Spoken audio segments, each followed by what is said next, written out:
اللہ رب العالمین اور اس کے پیارے حبیب صلی اللہ علیہ وسلم کی حمد و ثنا کرنے کے بعد حضور نبی مکرم صلی اللہ علیہ وسلم کی ذات پر ہرگز درود و سلام پڑھنا بے شمار فضیلتوں اور بے شمار برکتوں کا ذریعہ بنتا ہے۔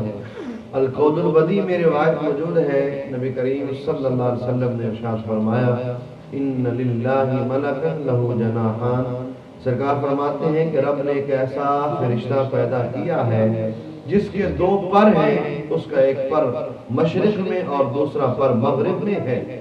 سرکار دو عالم صلی اللہ علیہ وسلم نے فرمایا اذا صلی العبد ان غمس فی الماء، کہ جب ایک بندہ میری ذات پر درود پاک پڑھتا ہے تو وہ فرشتہ پانی میں غوطہ لگاتا ہے۔ جب وہ پانی میں غوطہ لگاتا ہے تو اس کے پروں سے جتنے قطرے زمین پر گرتے ہیں، اللہ ہر قطرے کی برکت سے ایک فرشتہ پیدا فرماتا ہے، اور وہ فرشتہ اس درود پاک پڑھنے والے کے لیے قیامت تک کے لیے مغفرت کی دعا کرتا رہتا ہے۔ درود پاک کی برکت ہے، اللہ تعالیٰ ہم سب کو کثرت کے ساتھ درود پاک پڑھنے کی توفیق عطا فرمائے۔ آج کی جو گفتگو ہوگی اس کا عنوان ہے شرک کیا ہے اور شرک کتنا بڑا گناہ ہے، اور شرک میں کیا ہے اور کیا نہیں۔ یہ چند چیزیں انشاءاللہ آیات اور احادیث کی روشنی میں آپ کے سامنے عرض کروں گا۔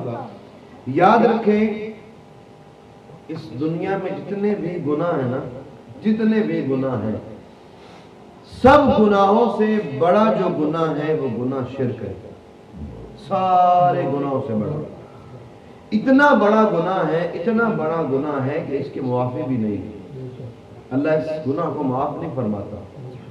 اور جتنے گناہ ہیں، چاہے وہ چوری ہو، چاہے ڈکیتی ہو، چاہے زنا ہو، چاہے شراب نوشی ہو، جتنا بڑا بھی کوئی گناہ ہو نا وہ اللہ معاف فرما دے گا۔ لیکن شرک ایک ایسا گناہ ہے جس کو رب کبھی معاف نہیں کرے گا، کبھی معاف نہیں کرے گا۔ قرآن پاک میں کسی چیز کا بیان ایک جگہ پر نہیں، کئی جگہوں پر ہے جہاں اللہ نے شرک کے حوالے سے یہ بیان فرمایا کہ یہ بہت بڑا گناہ ہے اور اس کے بخشے جانے کی امید نہیں۔ قرآن کیا کہتا ہے؟ اللہ فرماتا ہے ان اللہ لا یغفر ان یشرک بہ ویغفر ما دون ذلک لمن یشاء، کہ رب تعالیٰ جو ہے وہ کبھی بخشتا نہیں کہ اس کے ساتھ شرک کیا جائے، اور اس کے علاوہ جو بھی ہے لمن یشاء، جو بھی گناہ ہے اللہ اس کو معاف فرما دیتا ہے۔ اور من یشرک باللہ، اور جو اللہ کے ساتھ کسی کو شریک ٹھہراتا ہے فقد افترى اثما عظیما، تو اس نے بہت بڑا گناہ بھی کیا اور بہتان بھی لگایا۔ اور اسی سے آگے چند آیات آگے چلیں، چند صفحے آگے نکلیں تو رب تعالیٰ یہی کلمات ایک اور جگہ فرماتا ہے، وہاں آخر میں کچھ چینجنگ ہے۔ اللہ کیا فرماتا ہے؟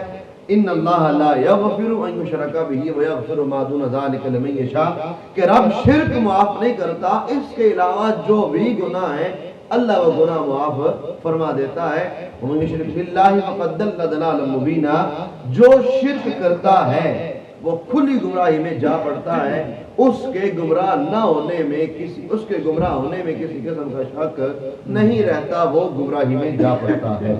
ایک اور مقام ہے قرآن پاک کی بڑی آیات، ڈھیر ساری آیات ہیں جن میں شرک کی مذمت خود اللہ نے بیان فرمائی، اور یہاں قرآن مجید نے شرک کن لوگوں کی صفت ہے وہ بھی بیان کیا۔ قرآن کہتا ہے کہ شرک صفت ہے کافروں اور مشرکوں کی، اور کسی مومن کی صفت شرک کرنا اور مشرک ہونا نہیں ہو سکتی۔ مومن کبھی مشرک نہیں ہو سکتا، مومن مومن ہے، مشرک مشرک ہے۔ مومن اور مشرک ہونا آپس میں دو ضدیں ہیں، جیسے زمین آسمان آپس میں ضد ہے نا، زمین زمین آسمان آسمان، ایسے ہی مومن مومن ہے، مشرک مشرک ہے۔ نہ کوئی مشرک مومن ہو سکتا ہے اور نہ ہی کوئی مومن مشرک ہو سکتا ہے، یہ فیصلہ رب نے قرآن میں فرما دیا ہے، اور یہ فرما دیا واضح کہ شرک کرتے کون ہیں؟ یہ نہیں کہا کہ لوگوں میں سے لوگ شرک کرتے ہیں، بلکہ قرآن نے کہا کہ لوگوں میں سے مشرک اور کافر شرک کرتے ہیں۔ اور نفی کر دی کہ مومن کبھی مشرک نہیں ہوتا، مومن کبھی شرک نہیں کرتا۔ اب یہاں آیات اور بھی ہیں، احادیث میں بھی شرک کی بڑی ہی مذمتیں بیان کی گئی، اور یاد رکھیے شرک ہوتا ہے دو طرح کا، ایک شرک جلی اور ایک شرک خفی۔ شرک جلی جس کا ذکر قرآن پاک میں رب نے فرمایا ہے، کسی کو رب کے ساتھ شریک کر دینا، چاہے عبادت میں چاہے صفت میں، چاہے عبادت کے لحاظ سے کسی کو رب کا شریک بنا دینا یا اس کی صفت میں کسی کو شامل کر دینا، یہ ہوتا ہے شرک جلی، شرک اکبر، اور یہ شرک وہ ہے جس کی معافی بالکل نہیں ہے۔ اور ایک ہے شرک خفی، جس کے بارے میں سرکار صلی اللہ علیہ وسلم کا فرمان ہے، آپ نے فرمایا کہ الریا، جو ریا ہے نا، دکھلاوا، یہ شرک اصغر ہے، شرک خفی ہے، چھوٹا شرک ہے۔ وہ کس لیے کہ ایک بندہ جب کوئی نیکی کرے کسی کو دکھانے کے لیے، دکھلاوے کے لیے، ریا کے لیے، کسی کو دکھانے کے لیے، تو وہ نیکی ایسی ہے جس میں کسی اور کی رضا بھی شامل ہے، کسی اور کو دکھانے کے لیے کر رہا ہے، کسی اور کے لیے کر رہا ہے، کسی کو خوش کرنے کے لیے کر رہا ہے، یہ ہے شرک خفی، اور اس کو رب تعالیٰ معاف کرتا ہے، لیکن یہ بھی بہت بڑا گناہ ہے، یہ بھی گناہ کبیرہ ہے۔ اللہ تبارک و تعالیٰ نے اس حوالے سے بھی مذمت بیان فرمائی، اور سرکار دو عالم صلی اللہ علیہ وسلم نے بھی مذمت بیان فرمائی۔ خیر، اب ہم آتے ہیں اگلی بات پہ، شرک ہے کیا؟ ہم قرآن پاک پڑھتے ہیں، ہمیں کثرت سے شرک پر آیات ملتی ہیں، حدیث پڑھتے ہیں، کثرت سے حدیث ملتی ہے شرک کے موضوع پر، لیکن ہمیں یہ پتہ نہیں ہوتا کہ شرک ہے کیا، شرک کی تعریف کیا ہے، شرک کی ڈیفینیشن کیا ہے، شرک کہتے کسے ہیں؟ ذرا یہ بھی یاد سن لیجئے، شرک کی تعریف کی جو میں کرنے لگا ہوں، یہ میں نے کو نہیں لکھی، نہ میں نے بنائی ہے، یہ آج سے 800 900 1000 1200 سال پہلے کی کتابیں ہیں، جن میں شرح عقائد ہے، جن میں فقہ اکبر ہے، اور جن میں بڑی بڑی عقائد کی معتبر ترین کتابیں ہیں، سب نے یہی تعریف شرک کی بیان فرمائی۔ وہ شرک کی تعریف کیا ہے؟ شرک یہ ہوتا ہے کہ بندہ اللہ تعالیٰ کے ساتھ عبادت میں کسی کو شریک ٹھہرائے، یعنی رب کے علاوہ کسی اور کو عبادت کے لائق سمجھے یا کسی کی عبادت کرے، اور عبادت نہ کرے لیکن کسی اور کو قابل عبادت سمجھے، یہ بھی شرک ہے۔ مثال کے طور پر ایک بندہ ہے تو اپنے آپ کو مسلمان کہتا ہے، لیکن وہ سمجھتا ہے کہ یہ جو ہندو ہے نا، یہ جن بتوں کی پوجا کرتے ہیں وہ ٹھیک کر رہے ہیں، ان کی پوجا ہو سکتی ہے، عبادت کی جا سکتی ہے، تو یہ اگرچہ عبادت کر نہیں رہا لیکن یہ بھی مشرک کے زمرے میں آئے گا، کیونکہ یہ دوسرے کو عبادت کے لائق سمجھ رہا ہے، اور یہ عقیدہ رکھے ہوئے ہے کہ کوئی اور بھی، یعنی یہ بت بھی عبادت کے لائق ہے، حالانکہ رب کے علاوہ کوئی اور عبادت کے لائق آدھی تعریف آدھی۔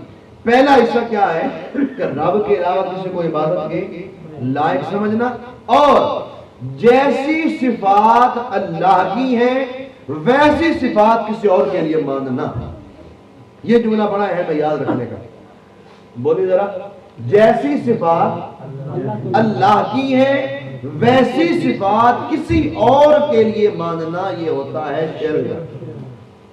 جیسی صفات اللہ کی اسی طرح کی صفات کسی اور کے لیے ماننا، لیکن اگر کوئی فرق رکھے نا، اور فرق رکھنا مجبوری ہے، وہ کیوں آگے جا کے عرض کرتا ہوں، قرآن فیصلہ کرے گا اس کا۔ اور یہ بات یاد رکھی جائے کہ شرک تب ہوگا جب بندہ غیر اللہ کے لیے صفت بعین ہی اسی طرح مانے اور کہے کہ جیسی رب کی صفت ویسی ہی رسول اللہ کی صفت، تو یہ شرک ہوگا۔ لیکن وہ شرک نہیں کہ بندہ رب کے لیے اس صفت کو کسی اور لحاظ سے مانے اور غیر خدا کے لیے وہی صفت کسی اور لحاظ سے مانے، تو پھر یہ شرک نہیں ہوگا۔ ایک موٹی سی مثال، سمپل سی مثال، میں اور آپ سارے دیکھنے والے ہیں، نہیں دیکھتے؟ ہمیں دیو نا، بول دیو نا، خیر سے کچھ نہیں ہوتا۔ میں اور آپ دیکھنے والے ہیں، سننے والے ہیں۔ عربی میں سننے والے کو کہتے ہیں سمیعن، سننے والا۔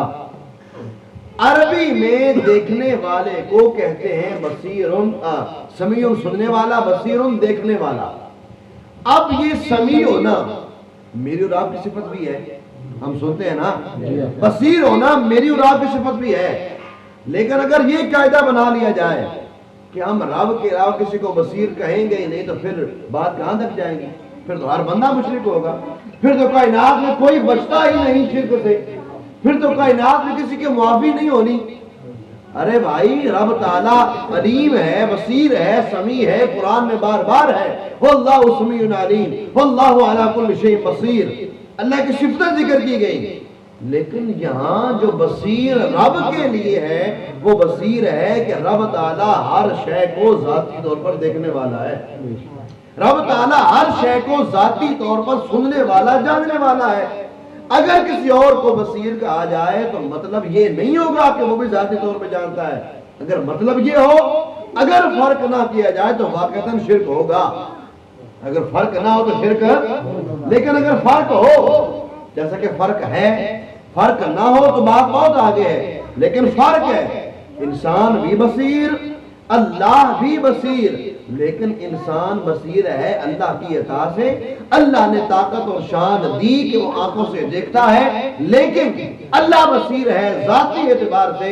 اللہ تبارک و تعالیٰ کی جو بصارت کی صفت ہے یہ کبھی اس سے زائل نہ ہو سکتی ہے، اور نہ ہی کبھی یہ زائل ہوئی، ہمیشہ سے ہے اور ہمیشہ کے لیے رہے گی۔ چلے یہ تو بات ہے نا کہ یہ میں نے ایک قیاس کیا، لیکن میں قرآن سے ایک مثال دیتا ہوں آپ کو سمجھنے کے لیے، صرف سمجھنے کے لیے۔ یہ میرے سامنے ہے جی 11واں پارہ۔ اس 11ویں پارے میں اللہ تبارک و تعالیٰ نے سیم وہی لفظ جو قرآن میں اپنے لیے استعمال کیا، وہی لفظ اللہ نے اپنے محبوب کے لیے استعمال کیا۔ دیکھیے ذرا قرآن میں اب تعالیٰ ارشاد فرماتا ہے، جو ہے ہماری وہی سورہ فاتحہ، اس میں کیا ہے؟ الرحمن الرحیم، الرحمن الرحیم، کہ وہ رب رحمان اور رحیم ہے۔ رحیم ہونا صفت کس کی ذکر کی اللہ نے؟ اپنی، اللہ کی صفت کیا؟ رحیم ہونا، رحمان ہونا۔ اور بھی کئی جگہ ہیں، ان اللہ غفور الرحیم، قرآن پاک میں کتنی جگہوں پر ہے، اور بھی کئی آیات ہیں جن میں رحیم ہونا صفت کس کی ذکر کی گئی؟ اللہ کا ذکر کی گئی۔ اب یہی صفت اللہ کی خود اللہ نے اپنے محبوب کے لیے ذکر کی۔ اگر وہی صفت کسی اور کے لیے رکھنا شرک ہوتا تو معاذ اللہ قرآن میں شرک ہوتا؟ بولو تو صحیح۔ اب پہلے آیت سنیں ذرا، اللہ فرماتا ہے لَقَدْ جَاءَكُمْ رَسُولٌ مِّنْ أَنفُسِكُمْ عَزِيزٌ عَلَيْهِ مَا عَنِتُّمْ حَرِيصٌ عَلَيْكُمْ بِالْمُؤْمِنِينَ رَءُوفٌ رَحِيمٌ۔ اللہ فرماتا ہے کہ تمہارے پاس رسول آئے تم ہی میں سے، عزیز علیہ، تم پر بڑے مہربان ہیں، ما عنتم، جب تم مشقت میں پڑتے ہو نا تم پر وہ گرا گزرتا ہے، حریص علیکم بالمؤمنین، اے مومنوں تم پر وہ حریص ہیں، تمہارا بھلا چاہنے والے ہیں، اور کیا ہے؟ رؤوف الرحیم، رؤوف بھی ہیں، رحیم بھی ہیں۔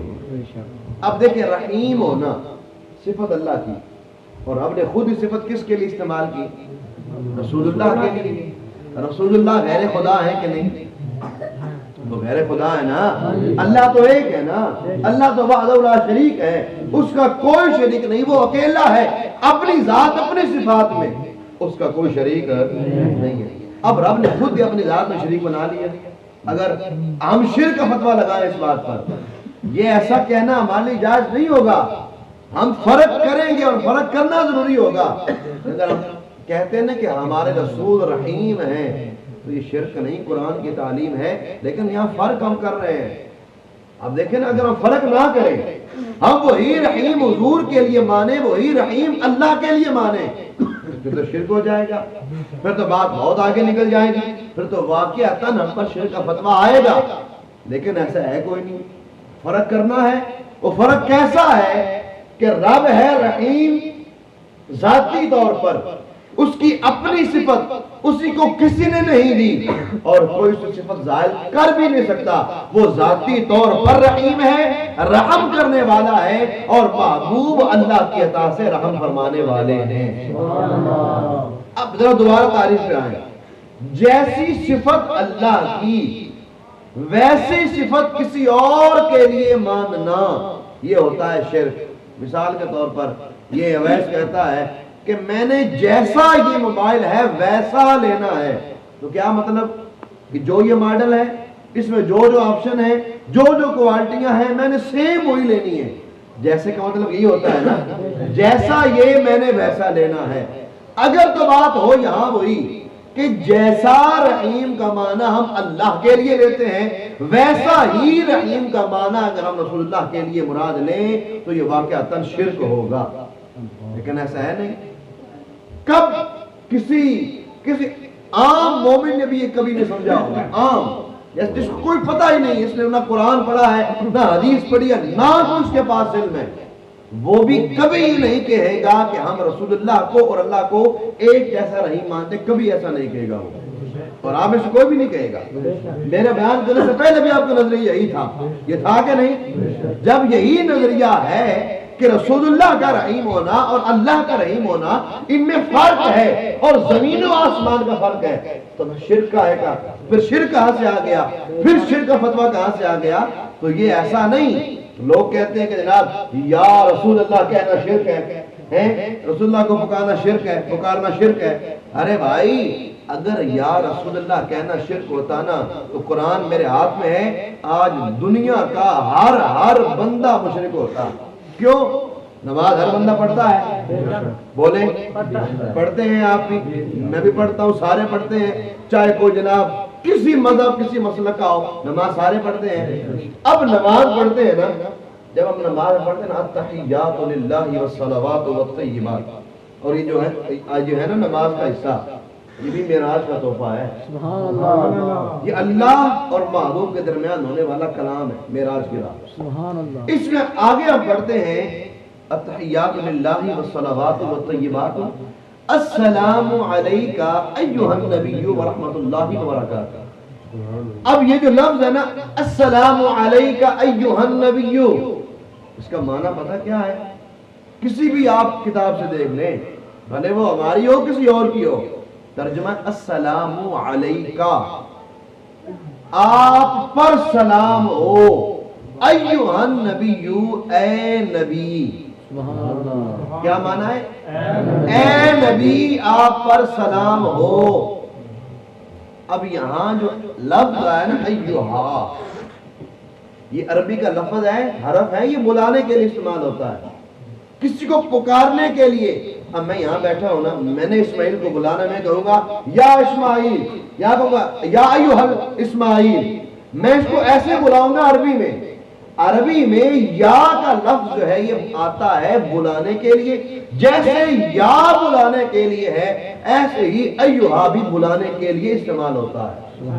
ایھا النبی کا معنی کیا ہے؟ اے نبی، اے اللہ کے رسول، اے نبی۔ یا رسول کا معنی کیا ہے؟ اے اللہ کے رسول۔ جب نماز میں اے نبی کہنا شرک نہیں تو نماز کے بغیر اے رسول کہنا شرک کیسے ہو سکتا ہے؟ اس بات سمجھ آئی کوئی نہ؟ کوئی بات پلے پڑی کوئی نہ؟ دیکھیں شرک یہ کتنی آسان بات نہیں ہے۔ بات فتویٰ جھاڑ دینا کہ شرک ہو گیا، شرک ہو گیا، تم جناب اکٹھے ہو کے بیٹھ گئے، تم نے قرآن پڑھ لیا، شرک ہو گیا، تم اکٹھے ہو کے بیٹھ گئے، تم نے نعت خوانی کر لی، بیان کر لیا، تلاوت کر لی، شرک ہو گیا۔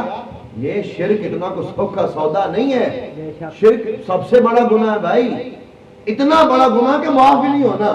اور سرکار کا فرمان پتہ کیا ہے؟ صحیح بخاری میں روایت ہے، سرکار صلی اللہ علیہ وسلم نے فرمایا کہ قرب قیامت ایک زمانہ ایسا آئے گا کہ لوگ جو ہے نا مسلمانوں پر مشرک کے فتوے لگائیں گے، شرک ہونے کے فتوے، شرک کر دیا، شرک کر دیا، یہ ہو گیا، وہ ہو گیا، شرک کے فتوے لگائیں گے۔ اور سرکار نے فرمایا حالت یہ ہوگی کہ وہ خود گمراہ ہوں گے اور گمراہ کرنے والے ہوں گے۔ سرکار کا اپنا فرمان ہے، یہ صحیح بخاری میں موجود ہے۔ اس لیے شرک ہر بات پہ کہنا کہ شرک ہو گیا۔ ابھی ہم یہاں بیٹھے مثال کے طور پر، ہم نے یہاں بیٹھ کر کیا کیا؟ تلاوت ہوئی، سارے اکٹھے ہوئے نا، تلاوت ہوئی، نعتیں پڑھیں گے، نعتوں میں کیا تھا؟ اپنے مصطفیٰ کی تعریف تھی، اور آگے ہم کیا کر رہے ہیں؟ درس قرآن ہو رہا ہے، قرآن کی ہم تعلیم لے رہے ہیں، قرآن سیکھ رہے ہیں۔ اب اس میں شرک کی تعریف ذرا فٹ کریں، کہاں ہوتی ہے پھر؟ کہیں کسی کونے کھانچے میں، اور کسی ایک لفظ نہیں کہ رب میں فٹ کر کے دکھا دے۔ جب عبادت رب کی ہو رہی ہے، جب تلاوت قرآن کی ہو رہی ہے، جب نعت مصطفیٰ کی ہو رہی ہے، جو قرآن میں خود اللہ قرآن میں اپنے محبوب کی صفتیں بیان کرتا ہے، یہ قرآن ہے نا، یہ قرآن سارا محبوب کی نعت ہے، محبوب کی صفتیں ہیں اس میں. جب نعتیں پڑھنا، قرآن کی تلاوت کرنا اور قرآن سمجھنا سمجھانا یہ خالص اللہ کی رضا والے کام. شرک آئے کا شرک کہاں سے آ گیا؟ اب ہمارے دور میں نا ہر بات پہ جناب شرک ہو گیا، وہ بدعت ہو گیا، خدا ہو گیا، یہ ہو گیا، وہ ہو گیا. ارے بھائی پہلے شرک کی تعلیم تو دیکھو شرک ہے کیا. اب وہ جناب جی طرح طرح کی باتیں، اذان سے پہلے درود پاک پڑھ دیا شرک ہو گیا، اور نماز کے بعد وہ ہے ذکر کر دیا شرک ہو گیا، نبی کو نور کہہ دیا شرک ہو گیا، اور جناب جی گھر میں محفل لگا لی شرک ہو گیا، تلاوت کر لی شرک ہو گیا. بھائی شرک کہاں ہو گیا؟ ذرا ثابت تو کر کے دکھاؤ. کیا کسی صحابی نے بیٹھ کر قرآن کی تلاوت نہیں کی؟ کیا صحابہ کرام نے مسجد نبوی میں بیٹھ کر سرکار کو خود یہ نہیں کہا یا رسول اللہ فداک امی و ابی؟ کیا مسجد نبوی میں بیٹھ کر خود صحابہ نے نماز کا ذکر اللہ نہیں کیا؟ کیا ہے. جب صحابہ نے کیا ہے، صحابہ نے مل بیٹھ کر قرآن پڑھا ہے، جس طرح ہم بیٹھے ہیں، میں سکھا رہا ہوں، آپ سیکھ رہے ہیں، کیا یہ مسجد نبوی میں بیٹھ کر حضور نے خود نہیں کیا؟ حضور نے خود کیا نا. دین کیسے پہنچا؟ سرکار نے صحابہ کو سکھایا، سرکار نے صحابہ کو بتایا. او جی آپ کہتے ہو کہ رسول اللہ کو غیب ہے تو اللہ کو ہے. قرآن کی آیات سامنے رکھتے ہیں جناب. اللہ کہتا ہے کہ محبوب فرما دو لا اقول لکم عندی خزائن اللہ ولا اعلم الغیب، کہ میں غیب نہیں جانتا. تم کہتے رسول غیب جانتے ہیں، رسول کو غیب کا علم نہیں. تم کہتے وہ غیب جانتے ہیں، شرک ہو گیا. ارے یہ شرک ہوتا نا تو قرآن میں رب یہ نہ کہتا کہ وَمَا هُوَ عَلَى الْغَيْبِ بِضَنِينَ، کہ محبوب غیب کی خبر دینے میں کبھی کنجوسی نہیں کرتے. یہ غیب کا علم ہونا. اور جناب نبی نور نہیں ہے معاذ اللہ، نبی بشر ہیں، اور معاذ اللہ ہمارے ہاں تو لوگ وہ بھی ہیں جو کہتے ہیں ہم جیسے بشر ہیں معاذ اللہ. دلیل کیا ہے؟ قرآن کہتا ہے جی قل انما انا، میرے پاس سامنے ساری آیات موجود ہے لیکن وقت ہمارے پاس نہیں کہ ہم ہر آیت کی طرف جائیں. او جی قل انما انا بشر مثلکم یوحا، اللہ خود کہتا ہے کہ جناب محبوب آپ کہیے کہ میں تم جیسا بشر ہوں. اب یہ جو آیت کریمہ ہے نا، اس میں اللہ نے اپنے محبوب کو یہ تعلیم دی ہے کہ محبوب آپ عاجزی اختیار کریں اور لوگوں سے کہیں کہ میں بھی تم جیسا ہوں. لیکن اس کا مطلب یہ نہیں ہے کہ رسول اللہ نور ہی نہیں ہے. قرآن میں ہے، اللہ فرماتا ہے قد جاءکم من اللہ نور و کتاب مبین. اللہ قرآن میں کہتا ہے کہ اے لوگو تمہارے پاس یہ نبی نور بن کر آئے اور کتاب مبین لے کر آئے. سبحان اللہ. اور وہ حدیث جابر صحیح سند کے ساتھ ثابت ہے. جابر نے پوچھا یا رسول اللہ صلی اللہ علیہ وسلم اللہ نے سب سے پہلے کس چیز کو پیدا کیا؟ سرکار نے فرمایا کہ اللہ نے سب سے پہلے اپنے نور سے میرے نور کو پیدا کیا. سبحان اللہ. نور من نور اللہ. اور یہ پچھتا نہیں ہے ہمارے یہاں کچھ لوگوں کو. یہ کیا ہو گیا؟ اللہ کے نور سے نور، تم نے اللہ کے نور کے حصے کر دیے. ارے بھائی اللہ کے نور کے حصے نہیں ہے. اللہ کا نور ہونا وہ ایک اس کی صفت، اس کی شان کے لائق ہے، اور محبوب کا نور ہونا محبوب کے اپنے لحاظ سے اس کی صفت اور اس کا وصف ہے. برابر تو کریں گے، برابری کریں گے تو شرک ہوگا نا. اس لیے ہمیں یہ بات سمجھنی ہوگی، ہمیں یہ فرق کرنا ہوگا. اصل میں جو ہمارے کانوں میں جو ہے نا وہ آئے گا ہم تو وہی سنیں گے. ہم نے خود تو پڑھنا نہیں ہے نہ ہم نے اپنی اولاد کو پڑھانا ہے کہ کوئی عالم ہی نہ بن جائے، کوئی دین کی سمجھ نہ حاصل کر لے. ہمارا کیا ہوتا ہے علم حاصل کرنے کا طریقہ کہ ہم صرف سنتے ہیں، ادھر سن لیا ادھر سن لیا، فلاں علامہ صاحب آئے، فلاں علامہ صاحب آئے، فلاں علامہ صاحب آئے، سارا کچھ سن لیا. یاد رکھیں اگر حضور معاذ اللہ نور نہیں ہے تو پھر بتائیں ذرا حضور صلی اللہ علیہ وسلم کی بارگاہ میں کیسے گئے؟ سبحان اللہ. جبرائیل نور ہے کہ نہیں ہے؟ فرشتے سارے نور ہیں، نور سے ان کی پیدائش، فرشتے نور ہیں. ارے جبرائیل جہاں سے آگے نہیں جا سکا، سوچنے کی بات ہے نا. جبرائیل جہاں سے آگے نہیں جا سکا، جہاں آگے جانے سے جبرائیل کے پر بھی جل جائیں، وہاں سے آگے حضور چلے گئے. نور تھے تب بھی چلے گئے نا. بے شک بشر ہوتے تو وہاں جل جاتے ہیں معاذ اللہ. یہ حضور کا ہمارے پاس آنا یہ بشریت کے لبادے میں ہے، ورنہ حقیقت حضور کی نور ہے اور حقیقت اللہ تبارک و تعالی ہی جانتا ہے. یہ ہمارے پاس بشری صورت میں آنا یہ بھی ہم پر اللہ کی مہربانی ہے. کیوں؟ کیونکہ وہ جو نور ہے اس کو دیکھنے کی طاقت کسی میں نہیں ہے. وہ ایک روایت مجھے یاد آ رہی ہے، صحیح سند کے ساتھ ثابت ہے، سرکار صلی اللہ علیہ وسلم نے نا ایک دفعہ بغیر ساری افطاری کے روزے رکھنا شروع کر دیا، بغیر ساری افطاری کے روزے رکھے جناب، عرصہ گزر گیا، صحابہ کرام بڑے عاشق تھے، وہ دیکھتے تھے جو حضور کرے ہم وہی کریں گے۔ اب جب صحابہ نے دیکھا نا کہ رسول اللہ صلی اللہ علیہ وسلم روزے رکھ رہے ہیں بغیر افطاری کے، انہوں نے بھی شروع کر دیا روزے رکھنا بغیر ساری افطاری کے۔ چند دن گزرے، سرکار نے دیکھا کہ صحابہ کمزور ہوتے جا رہے ہیں، پوچھے اے میرے صحابہ کیا ہوا؟ صحابہ نے عرض کیا رسول اللہ صلی اللہ علیہ وسلم ہم نے آپ کو دیکھا ہے، آپ نے روزہ رکھے بغیر ساری افطاری کے، تو ہم نے آپ کی ادا کو ادا کرنے کے لیے ہم نے بھی یہی کام شروع کر دیا۔ سرکار نے پتہ کیا فرمایا؟ الفاظ دیکھیے گا، سرکار نے ایکم مثلی، آپ میں سے میرے جیسا ہو کون سکتا ہے؟ تم میں سے میری مثل کوئی نہیں ہو سکتا، میرا رب مجھے کھلاتا بھی ہے، میرا رب مجھے پلاتا بھی ہے۔ سرکار کا اپنا فرمان ہے، نفی کر دی کہ میں تمہاری مثل نہیں ہوں۔ سرکار دو عالم صلی اللہ علیہ وسلم کی شان میں آپ کے کمالات اور آپ کے اوصاف کو ماننا، ان کو سمجھنا بڑا ضروری ہے۔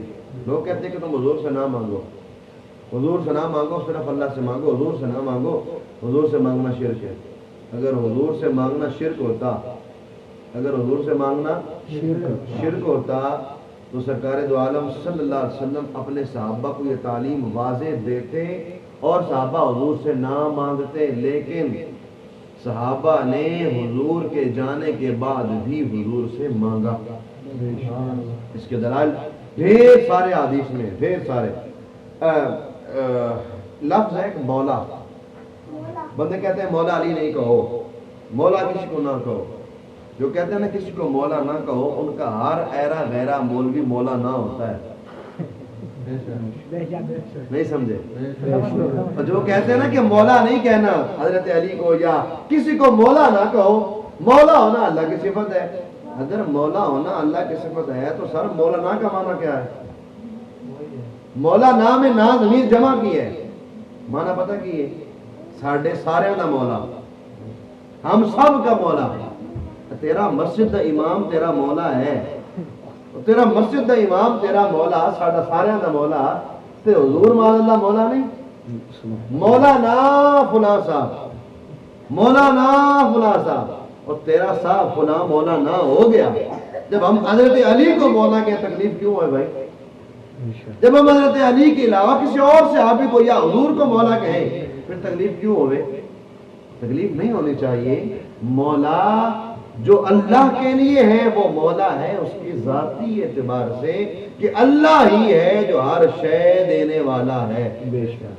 اگر کسی اور کا مولا ہونا شرک ہوتا نا تو قرآن میں ہرگز یہ آیت نہ ہوتی فَإِنَّ اللَّهَ هُوَ مَوْلَاهُ وَجِبْرِيلُ وَصَالِحُ الْمُؤْمِنِينَ کہ ان کا مولا اللہ بھی ہے، جبرائیل بھی ہے، نیک بندے بھی ہیں۔ کہ مولا قرآن نے کہا ہے دیگر کو۔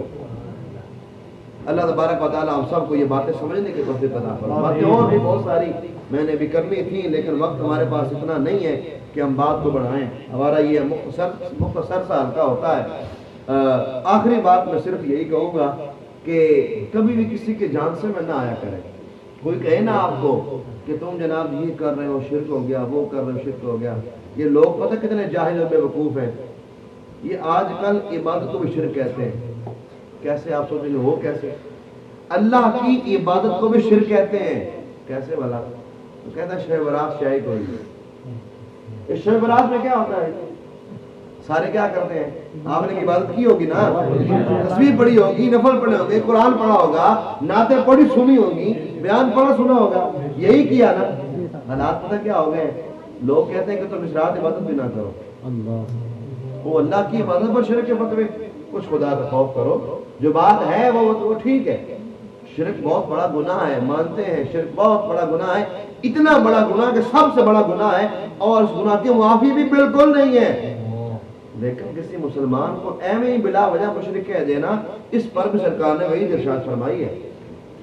سرکار کا فرمان اس کا مفہوم ہے، جو بغیر کسی وجہ کے کسی مومن کو مشرک کہے گا وہ بندہ بروز قیامت جہنم میں جائے گا۔ تو یہ نہ سوچے کہ جناب اس نے کہہ دیا کہ نماز جنازہ کے بعد دعا مانگنا شرک ہو گیا، حالانکہ سرکار کا اپنا فرمان ہے اذا صلیتم علی الجنازہ فاخلصوا له الدعاء، کہ جب تم جنازہ پڑھ لو، جنازہ پڑھ چکو، پڑھ لو، جنازہ پڑھ کے فارغ ہو جاؤ. ورنہ نماز جنازہ میں دعا ہے کہ نہیں ہے؟ وہ دعا مانگتے ہیں نماز جنازے میں، اللہم اغفر لحینا. نماز میں بھی دعا ہے نا جنازے میں. تو اگر نماز جنازہ والی دعا ہی ہوتی سرکار دوبارہ کیوں کہتے فاق رسول ہو دعا؟ سرکار نے فرمایا جب تم نماز جنازہ مکمل کر لو، جب پڑھ چکو، بس اب یہ کرو اخلصو فاخلصو لہو دعا، اس میت کے لیے خالصتاً ہو کر دعا پھر سے مانگو. سبحان اللہ. اصل میں ہمارے پاس علم نہیں ہوتا، ہم جو سنتے ہیں نا کہتے ہیں بس یہی ٹھیک ہے. وہ ٹھیک نہیں ہے. جو قرآن و حدیث کے خلاف ہے وہ غلط ہے، چاہے میں کہوں چاہے بہت بڑا کوئی علامہ کہے. جو قرآن و سنت کے مطابق ہے وہی درست ہے، اور جو بات شریعت سے نہ ٹکرائے وہی بات درست ہے. شرک کی تعریف آپ نے پھر دوہرا لیجئے، سارے دوہرا لیجئے. شرک کیا ہے؟ اللہ کے علاوہ کسی اور کو عبادت کے لائق سمجھنا. بولیے ذرا. اللہ کے علاوہ کسی اور کو عبادت کے لائق سمجھنا. اللہ کے علاوہ یاد کر رہے ہیں، مسئلہ نہیں ہوگا. گھر جا کے آپ کو کوئی نہیں کہے گا کیوں یاد کر کے آئے ہو، ٹینشن نہ لیں، ثواب ملے گا. اگلا کیا ہے؟ جیسی اس کی صفات ہیں ویسی کسی اور کے لیے ماننا، یہ ہے شرک. ٹھیک ہے؟ مگر نہ ہم بھی سننے والے ہیں، سمیع ہم بھی ہیں، دیکھتے ہم بھی ہیں. اللہ تبارک و تعالیٰ کی یہ صفات ہے. اب ماں رحم دل نہیں ہوتی کیا؟ اپنے اولاد پر شفقت کرتی ہے نا. باپ، بڑا بھائی، استاد شفقت کرتے ہیں، رحم دل ہوتے ہیں. کہ ہم کسی کو رحم دل نہ کہیں. اگر رحیم ہونا، کسی اور پر رحیم کا لفظ بولنا غلط ہو تو کیا ہم ماں کو رحم دل نہ بولیں؟ ماں کو رحم دل بولنا شرک ہو جائے گا کیا؟ اس لیے شرک کیا ہے اور کیا نہیں یہ پہچان بڑی ضروری ہے. شرک کیا ہے کیا نہیں اس کی پہچان بڑی ضروری ہے. اللہ تعالیٰ ہم سب کو علم و دین سیکھنے کی توفیق عطا فرمائے. چند ایک باتیں تھیں، ضروری تھیں، گزارشات تھیں. اللہ تبارک و تعالیٰ ہم سب کو یہ باتیں یاد رکھنے کی توفیق عطا فرمائے.